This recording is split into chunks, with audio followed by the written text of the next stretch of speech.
அனைவருக்கும் வணக்கம். கணித மேதாவியார் இயற்றிய ஏலாதி பாடல் 34. யார் ஒருவர் இந்திரலோகத்தில் வாழக்கூடிய தேவர்கள் சுகபோக வாழ்க்கையை பெறுவார்னு கூறுகிறார். சிதை உரையான் இல்லாத பொல்லாதெல்லாம் சொல்லுவாங்க. அதாவது ஒருவர் சொன்னதை திரித்து அங்கே போய் வேற ஒரு இடத்துல வேறு மாதிரியாக சொல்லுவாங்க. இல்லாத பொல்லாதான் சொல்லுவாங்க. அப்படி சொல்லக்கூடாது. செற்றம் உரையான், அதாவது கோபமாக ஆணவமாக பேசுவாங்க.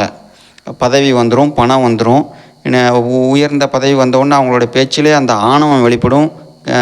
அவளுக்கு கீழே வேலை பார்க்குற வேலைக்காரங்களை ஆணவமாக பேசுவாங்க. அவங்களுக்கு கொடுக்க வேண்டிய ஊதியத்தையும் சரிவர கொடுக்காம வேலையை மட்டும் அதிகமாக கொடுப்பாங்க. இதுதான் அந்த ஆணவ பேச்சு பேசக்கூடாது. சீறு இல்லான், கோபம் இல்லாமல் இருத்தல், அமைதியோடு இன்பத் துன்பத்தை சரிசமமாக எடுத்து வாழ்தல்.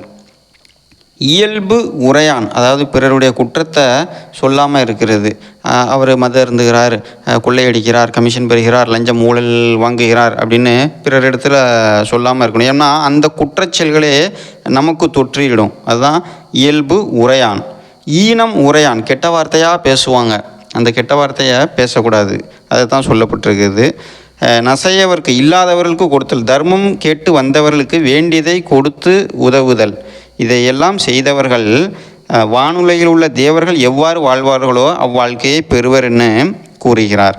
எனவே மேற்கண்டது அனைத்தையும் விடுத்து வளமோடு வாழ்வோம். மிக்க நன்றி.